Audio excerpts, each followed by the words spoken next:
Welcome to Audiogyan with Kedar Nimkar, a podcast that documents insightful conversations with Indian designers, artists, musicians, writers, thinkers, and creatives of all types. Catch us on iTunes or visit audiogyan.com for more Gyan sessions. Here's your host, Kedar Nimkar. This is my rendition inspired from Pula Deshpande's Batatachi Chawl. Mrs. Lele exactly knew how much dal is left in Mrs. Oak's house after the evening supper because she could walk into their house anytime while the dinner continued. Today, Mrs. Nimkar WhatsApped Mrs. Joshi, both living in Neelkan Heights, to ask if she is free for a quick chat. Only upon getting the blue tick and yes from Mrs. Joshi, Mrs. Nimkar will go to their house, and let me tell you, even now, Mrs. Joshi will first look into the keyhole before opening the door. Trust, privacy, security, and many such words have got a different meaning in the coming decades as we move from chawls to high rises. Well, to discuss this and more about chawls and urban culture and their design, today I have Rupali Gupte with us on Audiogyan. Rupali is an architect and co-founder of Bard Studio in Mumbai. Her work includes research on Indian urbanism with focus on architecture, urban culture, urban economy, property, housing, urban forms, entrepreneurial and tactical practices.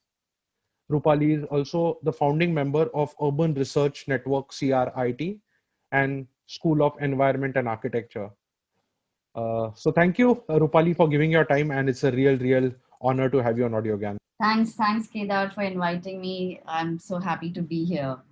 So I've kept the topic as Chawls of Mumbai, and there's also like an interesting paper which you had written from where I got some ideas to ask you a few questions around it, and hoping to document those in this session. So the first thing, if we can start and if you can set the context, there seems to be like two fascinating speculations about the word chawl, like how did it originate? If you can tell about that, and then we can explore more options. Yeah, so there are many speculations about the origin of the word chawl, and the origin of the type chawl itself. One of the speculations is that perhaps it must have emerged from military barracks, right? A military barracks, which were one of the early forms of housing. Typically, these are single rooms that are tied together with a corridor. So that could be one of the ways in which the chawl could have emerged. The other speculation is that it must have emerged from the agrarian vada, the typical house of an agricultural setting, which is called vada, which is predominant in Maharashtra. And perhaps that could be one of the genealogies of the chawl as well, where some of these vadas did exist in Mumbai as these agricultural forms. And when traders started coming in with the mercantile colonial economy, some of them required housing, and it must have been that the farmers and the plantation owners rented out individual rooms from this vada to the incoming people. So that could also be this, and then this vada in some ways becomes multi-tenanted. So that could be another reason, in some ways for the chawl to emerge. But there are other kind of specifications, there are other significations of the chawl. For example, the chawl is also a common street in front of a house, or in Marathi, it's also called the tsar or the sieve. And we have instances of warehouses. Even today, you find some of these warehouses near Nashik, which store onions, and the walls of these warehouses are like trellises, so literally like sieves. So that could also be, in some ways, the kind of origin of the chawl. So we really don't know exactly, but there are many of these speculations in the way the chawl could have emerged. I was also reading about chawl in Marathi. It also means to filter, right? And Yes. is there a connection between the filtered or the elite used to remain separately, and the residue used to be like the residue, as in like the kind of people used to stay here? Is that one of the speculations? Not at all, actually, not at all. A filter, when you say the sieve, yes, the tsar or the sieve, Huh. but not in terms of filtering people, because the chawl, remember that it is, this is before the apartment comes into the picture. So the Hmm. chawl is predominantly a middle class urban form. Everybody lived in chawls, okay?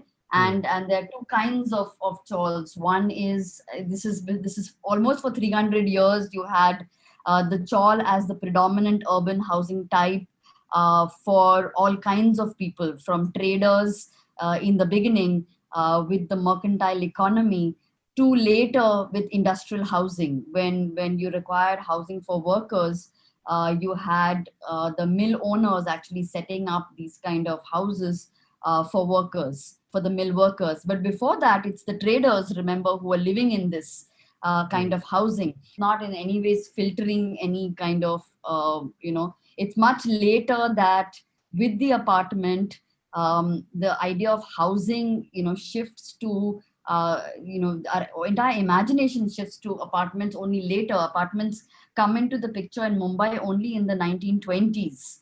Okay. And so, in some ways, the chawl was the predominant urban housing type in Mumbai.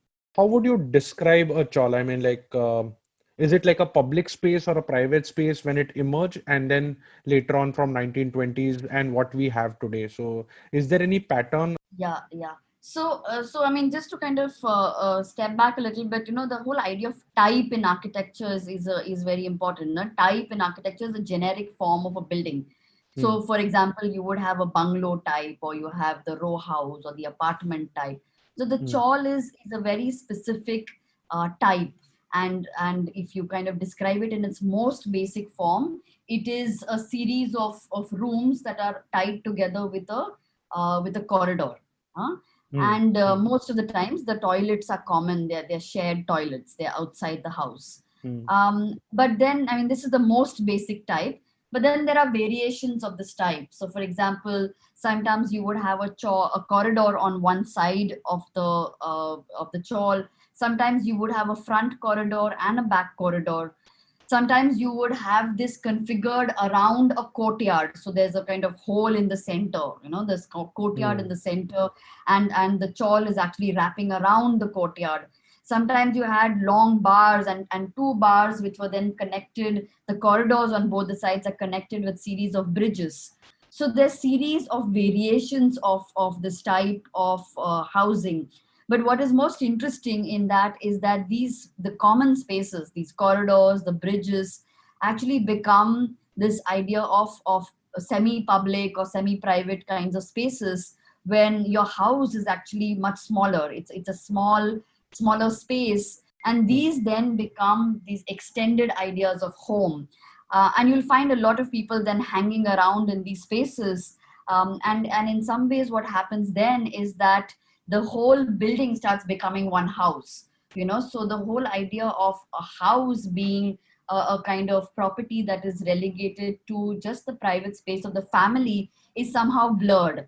And in some ways it becomes a kind of extended idea of the home, where the people who are staying with you in some ways become an extended family. So I mean, it's interesting that this particular type allows this kind of blurring of the public and the private. And I mean, Hmm. it's also kind of interesting to think of how then the traders lived, or even the mill workers. In some ways, the history of mill workers inhabiting the chawl is actually also quite interesting, Hmm. because in some ways there used to be almost 12 to 15 people sometimes sharing one room. And this is the early days of the mills in Mumbai, when the mill workers came from Konkan and other parts of the hinterland, and did not actually come with families. So they were generally single men who lived and shared this small single tenement. And the way they would actually manage to do that is that there were shifts in the mills, right? That there would be three Hmm. shifts. Hmm. And that's how they were able to share. So many people were able to share the place.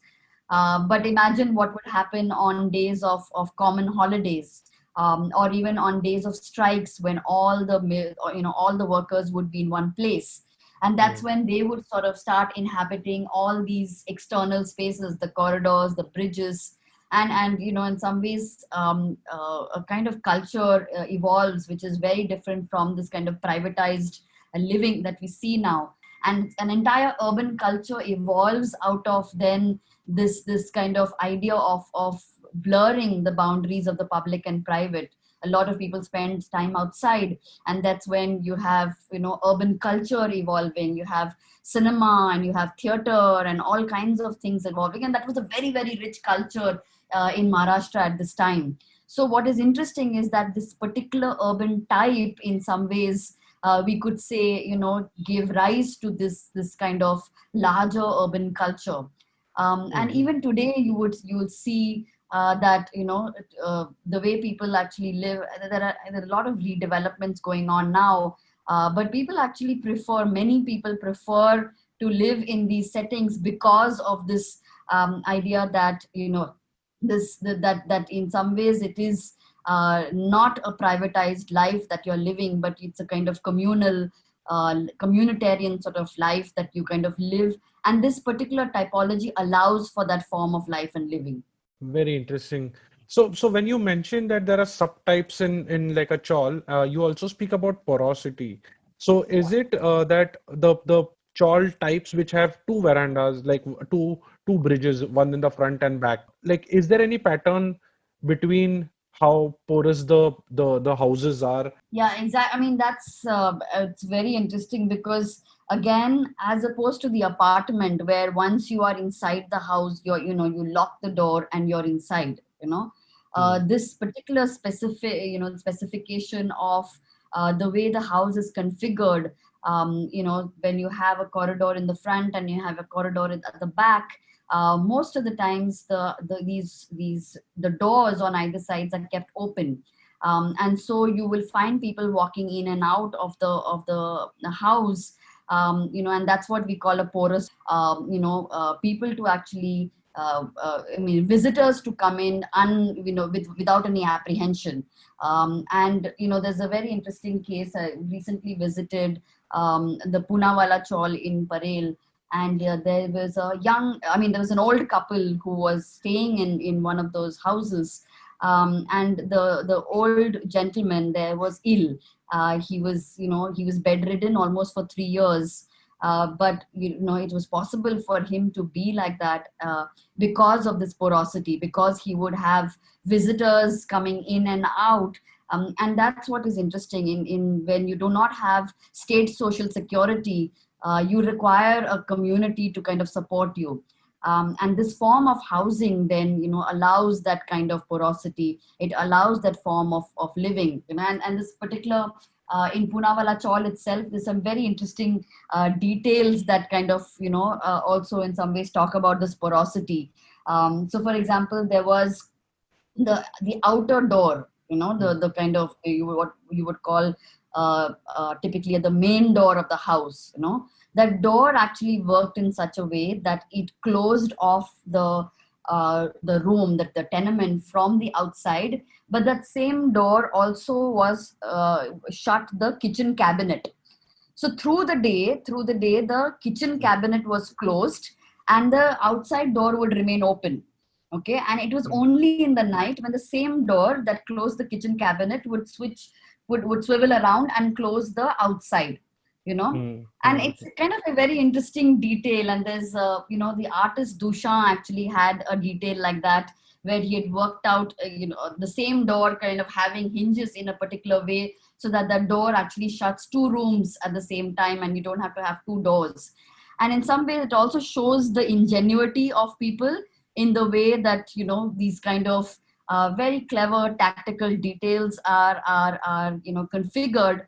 But what is also interesting then is that this particular detail also shows that the house remains porous, that the inhabitants kind of have detailed the house in such a way that they want the outside to kind of remain open to outsiders to be able to walk in and out whenever. And in some ways that also gives you a form of security, and you do not have to then close the door. So the idea of security is very different. There's no fear of theft. But on the other hand, the security comes from, knowing that your neighbor can walk into your house at any point, and you will not be left alone. And you will, even as old people, you would not sort of die of loneliness. So that's Correct. actually what is interesting about this whole idea of porosity in the house. But did it conflict with privacy? Because, or is this privacy like a more urban phenomena? So the thing is, yes, now in many ways, privacy is something that the younger people cherish, right? The Hmm. younger people, in some ways, do try to escape from this idea of being watched, and sort of find their own spaces. So even in the Chawls, I know some of my thesis students are doing studies on Chawls, and they kind of are trying to figure out how it is that younger people, in some ways make homes, for themselves, configure their own sort of private spaces in the space of the chawl. But what is interesting is that this kind of idea of privacy, and sort of publicness, or this idea of a security that comes from a larger community, something that becomes very specific, especially in contemporary Mumbai. And I Hmm. mean, just kind of to look at what some of the statistics of, who is going to inhabit, or who is inhabiting the city, and who is going to be inhabiting the city soon. The if you look at very closely the growth of the city is not really growing that much. It is growing less than the national average is. Oh, is it? Also, the internal, I mean, new people are not coming to the city because it's expensive. There are not no new jobs in the city, and so the city in the next 20 years is going to become the city of the old. Okay.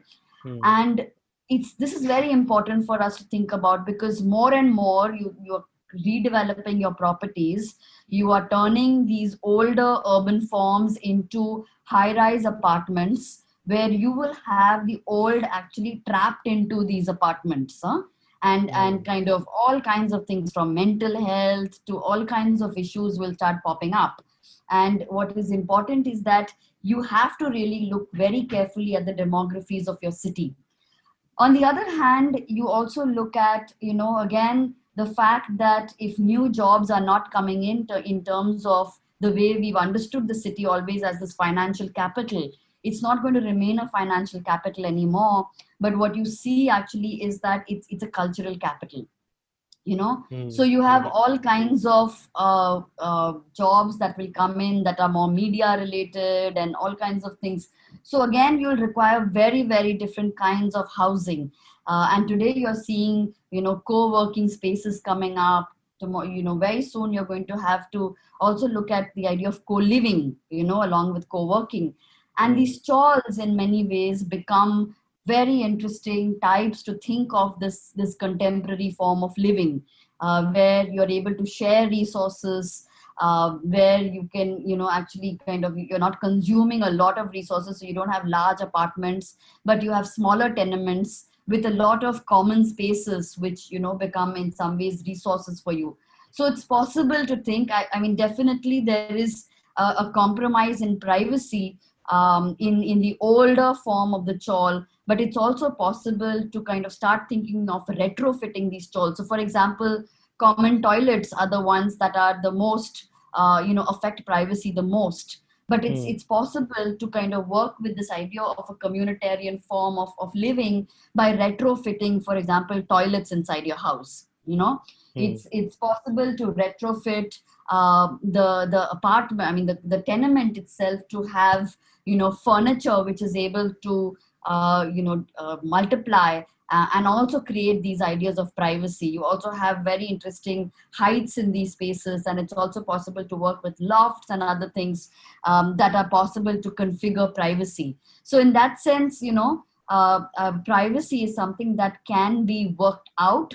But what is important is that we shouldn't be losing some of the communitarian spirit that this type actually provides. So I'll come back to this point. I just had one more thing. So Mumbai as a city has its own character just because the chawls were predominant form of living. I have this personal judgment about Mumbai is being so tolerant, either because people are oblivious of what's happening around them and they are just on their own zone, or then it has been built by patients, like standing in front of these common chawl toilets. Yeah. See, I'm not saying, I don't think we need to romanticize common toilets. You Hmm. know, that's a kind of infrastructure that is important to retrofit and provide. In some ways, it's having toilets inside the house is a form of dignity. You don't have to stand in lines outside waiting to go to a toilet. So, no, So, sorry to I, interrupt, but what I want to understand is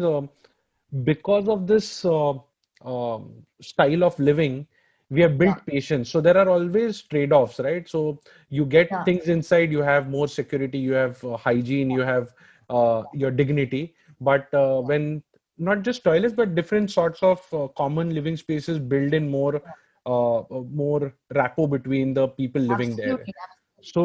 Yeah. Yeah, if you can share any insights there. Yeah. No, so absolutely. When you began with this idea that, does the chawl actually lend any character to the city? It Hmm. absolutely does. And it's the chawl is again a predominantly urban form, as opposed to other forms which are perhaps, apartments or others which tend to become insular, you know. So in some ways you will find that the chawl is also configured most of the times in ways that, because these are longer types, they face streets, and in some ways increase the number of transactions that one can actually have with the street, as Hmm. opposed to being closed into a compound wall and becoming insular. And so in that sense, it's not only porosity between the house and the common spaces, but it's also porosity with the city. So often you will find that the tenements, the internal spaces are buffered with these long verandas or corridors that face the city, and they become a place where you can sit and actually watch the whole kind of drama of the city unfold. But in some ways, you're also watching the city, and so there's the eyes on the street, Hmm. which the famous line that Jane Jacobs sort of brought to us, this idea of eyes on the street, which makes the street a secure space. And Correct. more and more you see that when these chawls are getting redeveloped, they're turning into the high-rise towers, but also you have other norms like parking and other things that have come into the picture. So even up to a ground and 7 stories, you have parking now. So the Hmm. city is going to become more and more characterless. It's going to become more and more unwalkable, because you have suddenly these kind of stacks of parking and cars keeping on coming down, because you do not have adequate infrastructure. No, your streets are not wide enough for these cars to come down. They're not walkable anymore, because now you're surrounded by cars, as opposed to what you were surrounded by earlier.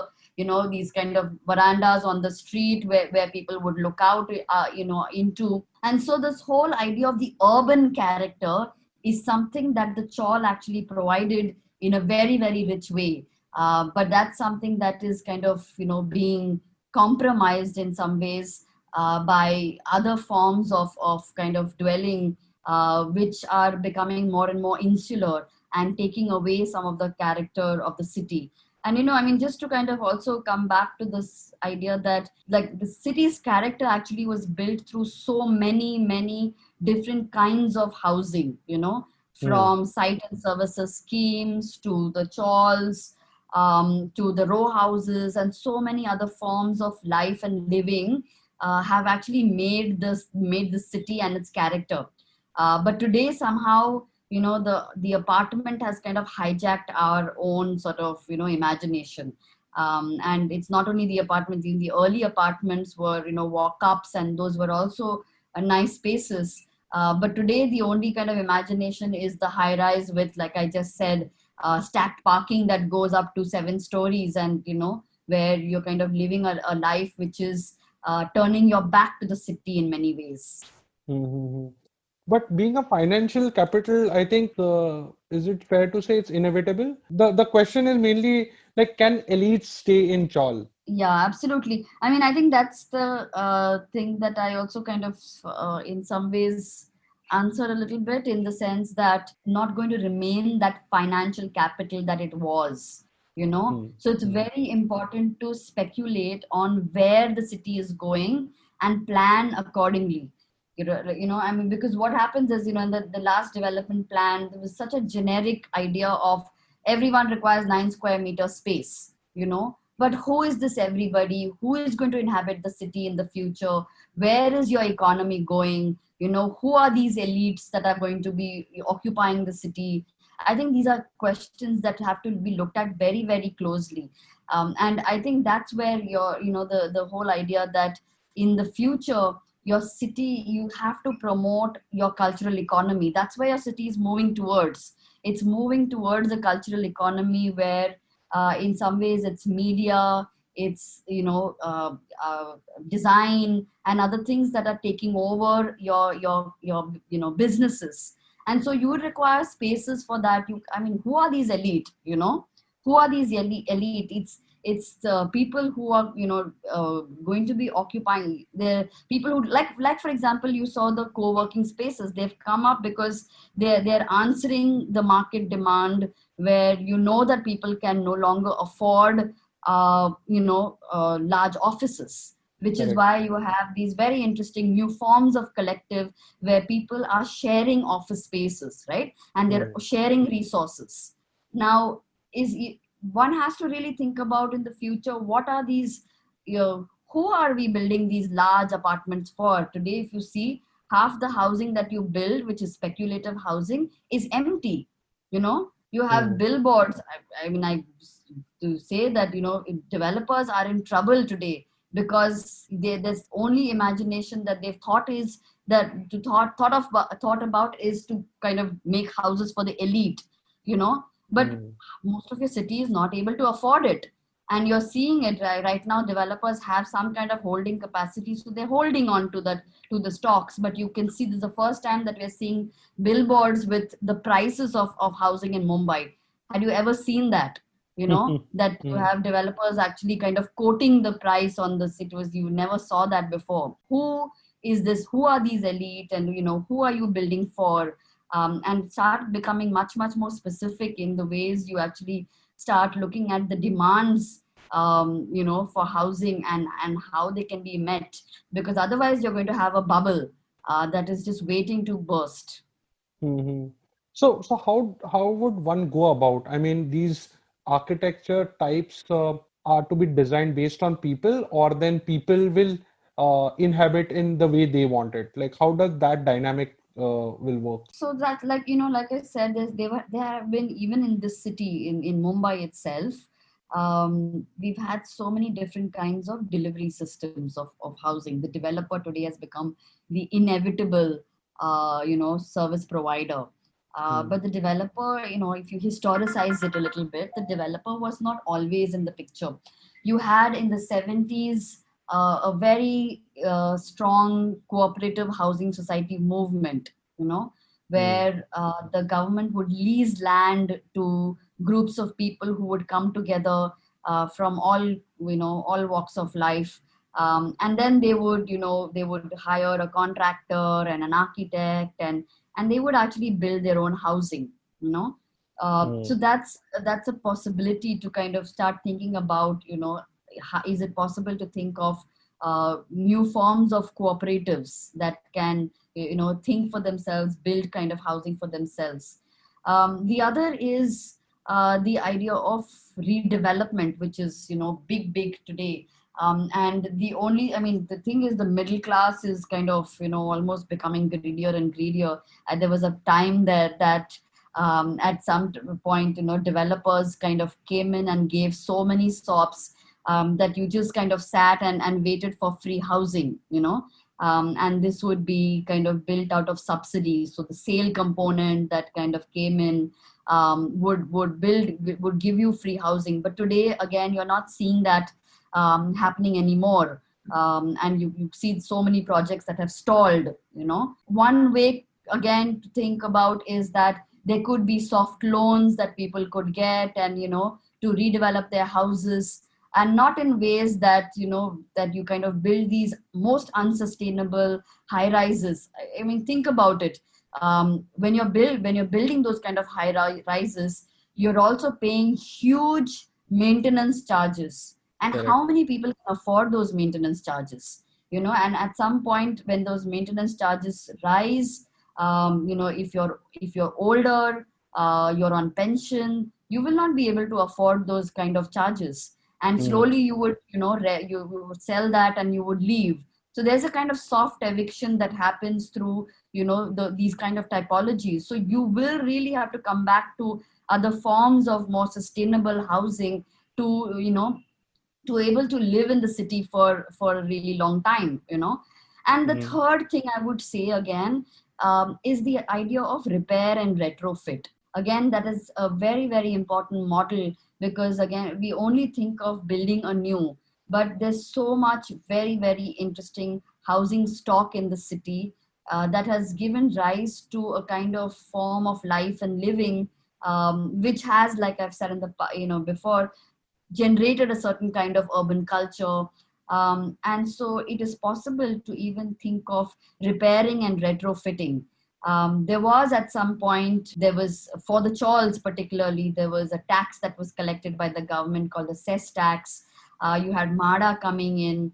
There was a repair board that was set up that repaired those houses. But in some ways, a very shoddy job of that was done. Hmm. Many times you saw this very nice wood of the chawls would be sold, and would be replaced by struts, metal struts that are not very nice, that kind of take away from the in many ways the kind of beauty of the chawls. Yeah, yeah. But in some ways, I think if we bring back this idea of repair and retrofit very seriously, the government sort of also takes heed of it, pays heed to it, and brings it back in some ways. That's another way in which we can actually think of repairing, retrofitting, where both residents, the government, also in some ways contributes to thinking of somehow a kind of larger idea of bringing back some of these typologies and repairing and retrofitting them and making them available for contemporary use. But then why do you think government or some authoritative body need to come and let the people itself decide? So I saw your talk at WID, Yeah. and some few of the installations which you had shown in Venice Biennale, I believe also. So there people are designing and building their own ecosystem just probably 3 feet within their 3 feet distance. So if given that freedom, people can design their own stuff as well, right? So why some Yeah. else have to like No, I how can you yeah. unlock this? Yeah. Right, right. No, I think, I mean, what I'm saying is that we need to think about it on various registers, Hmm. like, for example, redevelopment of your existing chawls would be in your hands, like where the tenant comes in, where the landlord comes in and others. And in some ways, many stakeholders are in the, in the picture. And so, and particularly when it comes to things like cooperative societies and other things, when it's completely in the hands of people, it is possible for people to come in and say we do not want the developer, or we kind of start thinking of reconfiguring their houses, where they take charge and not let the developer sort of take over. So in Hmm. some ways, and you're seeing that in many places, this whole idea of self development is coming in a big way. There have been examples of people actually doing that. Yeah. But in some ways, I think even when they're doing that, this whole idea of type and typology is something that is very very important, and people don't understand often the value of space and what it can do to kind of enhance their life and living. So again, I know that has to come back into discussion in a big way, within the public as well. But it's when it comes to people who cannot afford, and the rent control Hmm. played a big role in this. Post 1947, the rents were frozen. We had the Rent Control Act that came in. Many people are upset with it, but in some ways it also allowed people to survive in those spaces, people who could not have afforded. And this is where government, I mean, really kind of housing is something which is today seen as something that is speculative, but housing is also in some ways a right, Mm-hmm. so I think it's important at different registers for that's where the government tries to come in and facilitate housing, and that's something we've seen up to the 90s, mid 80s actually. The government was a provider of housing, and they provided housing to many low income groups and other things. In the 90s, the government started taking a back seat. It became a facilitator of housing as opposed to the provider that it was. And that's when it kind of opened up all these various policies where they started giving incentives to developers, and in their own, even their own authorities. If you're a Maharashtra Housing and Area Development Authority, you should be actually setting the pace, setting the terms for housing. But in some ways, they also started acting like developers. So I think it's important to have a way in which you kind of also think of housing for all kinds of people, people who can afford, but people who can't afford, is very important, and that's where the government needs to take some kind of, play some kind of role as well. I mean, it's such huge and such vast. I can't, like, I'm not like in a position to ask more nuanced questions, but just as a like a layman question, and which has been troubling me a lot, especially in the Bombay context. That if you look at the way high rises are being built, and there are these certain norms which the government has put in, that you have to have like the staircase of this width so that the stretcher can at least go down and go up. Those kind of basic norms are also not being followed. So uh, I mean, this is slightly off, but if you can help me understand, how come the roads are not big enough to handle these huge accommodations in high rises, and Yeah, yet they are not designed as the way they should be. So what's going sure. wrong? If you can help me understand.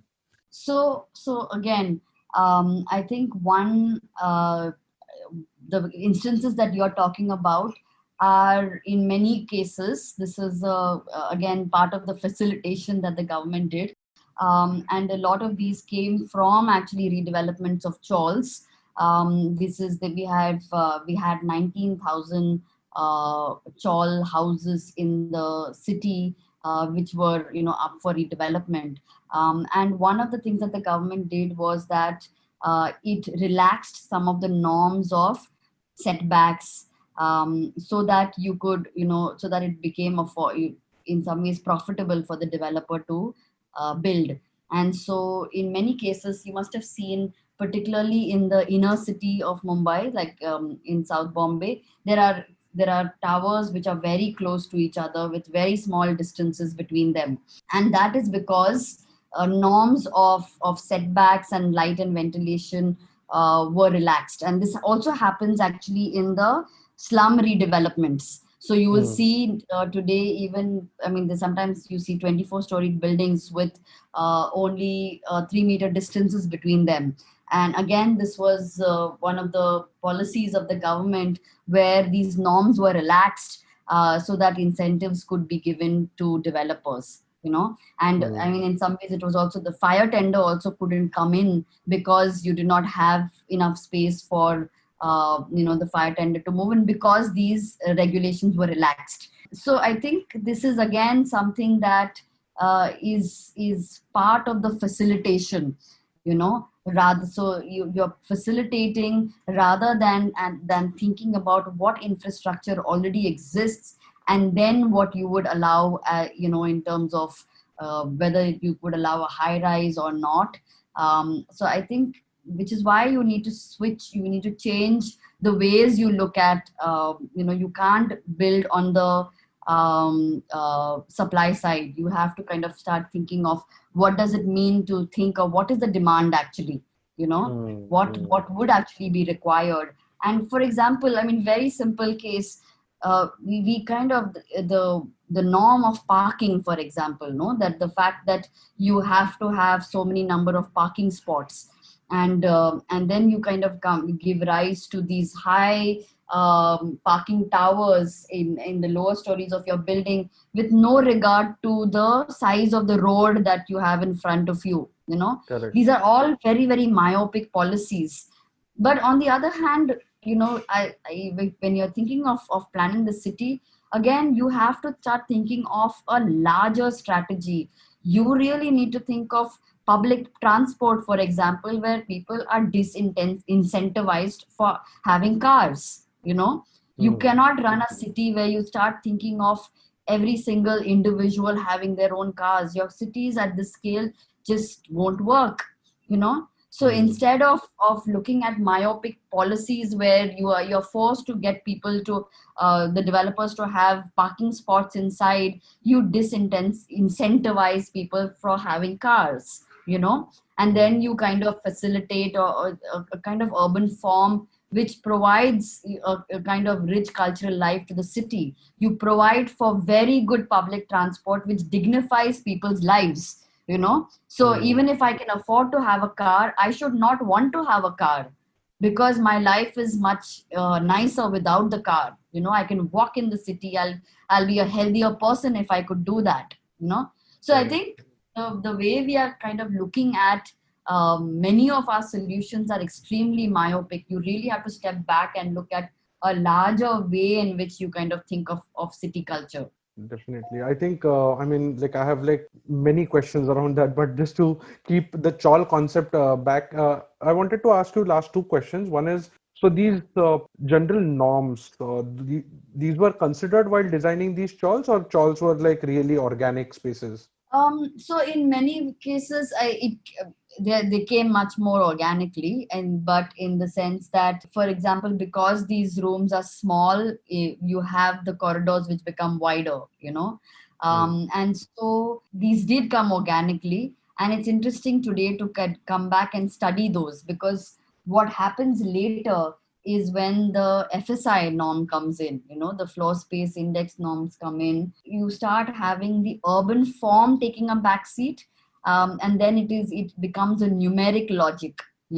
So Hmm. when though the chawls are organically developing, there is the idea of thinking of the type, the type which is important in terms of the way it would face the street, for example, how tall it would be, what would be the context of it, and all of these, and what is in many countries called form based codes, that you think of the urban form of a city carefully, is something that has been thought of in recent times.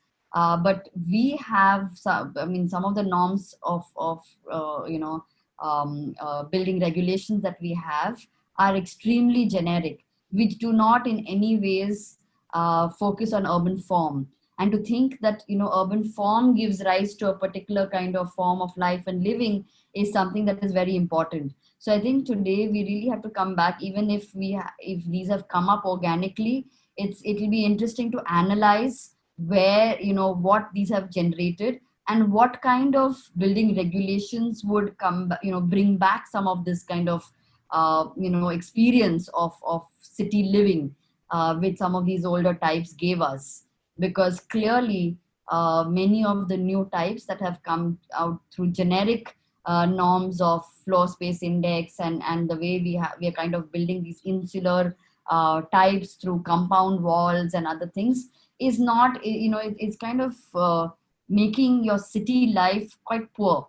And that's why you'll see a lot of the way the suburbs have grown are very different from the way if you walk into some of the streets of Bhuleshwar and Kalba Devi and others, it's right now it's the traffic congestion that has taken over. But the city life actually is much richer there than some of the generic ways in which the suburbs have developed in Mumbai. To conclude, I have like a twofold question. Like, if you have to Yeah, envision like Mumbai in 2050, like yeah. one is based on your research, based on your analysis, based on your experience of what you've been studying, what do you think is the future like?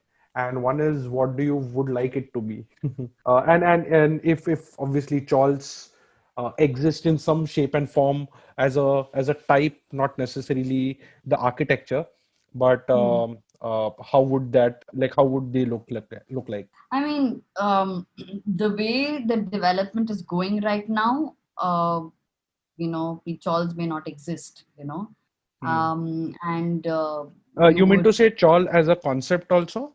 as a concept also, Hmm. the way, I mean, because that's what I'm saying, that we aren't paying attention to the cultural life that it is generating. We are working through kind of numeric logics, profits that are generated.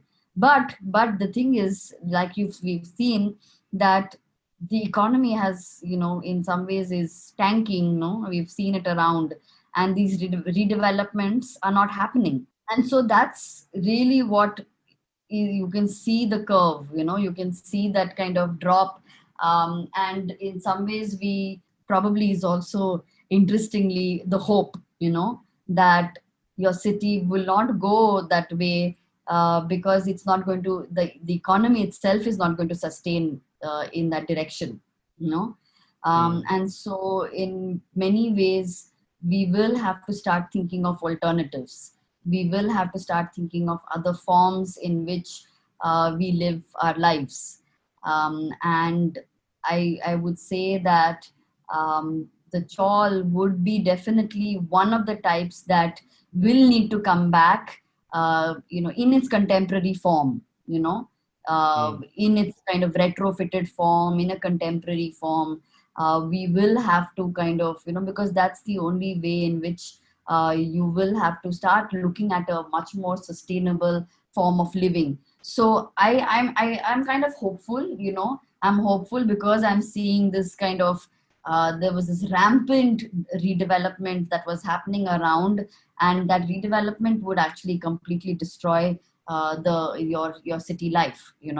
Hmm. But it's like I'm also hopeful because, like, I'm seeing these forms of sort of, like the co-working spaces and others that are emerging, that people are going to realize very soon that we require a different form of living. And so these will come back, and I would say that architects, developers, all kinds of people, planners, everyone who has some stakes of, thinking of the city, even economists, I think have to, in some ways, come back and think a little more sensitively, a little more, in a little more nuanced way, to think of where your city is going, and to bring back some of these models in new contemporary ways. I'm not saying romanticize the older forms and say that, this is the only way. And we've Hmm. seen this in many places, that cities have been retrofitted and modernized with all the infrastructure for contemporary living, but learning from older types. And Hmm. I think that is something that we cannot shy away from. It's very important for us to think about, because that's the only way to think of the future. Hmm. But then how would these policies be designed? Let them be open-ended and people decide, or again, it will be pushed down our throats from some bodies. No, you will have to do some. I mean, you will have to do some lobbying. I mean, who is the government is us, no? I mean, Mhm. it's a Mhm. democracy. Yeah, So in some ways, you at various levels, we will need to lobby as all kinds of things, as citizens, as professionals. So we will have to become active in thinking of how the policies are being shaped. Even when you have a development plan, you have suggestions and objections that are there. So in some ways citizens participate in many ways. I think that's a very positive note. And frankly, I have like many questions, but just given the time we have, and I Sure. would definitely like to have you again on Audiogan, ask more questions, understand how the urban setting is changing and what's the future like. Cool. Thank you, Rupali, for giving your time. It was really wonderful talking to you. Thanks so much. Bye. And And that's it from today's Gyan session. Catch us on iTunes, Savan, Stitcher, or any podcasting app you use. Do rate us on iTunes and follow us on Twitter, Facebook, and Instagram. Stay tuned for more Gyan on Audiogyan.com.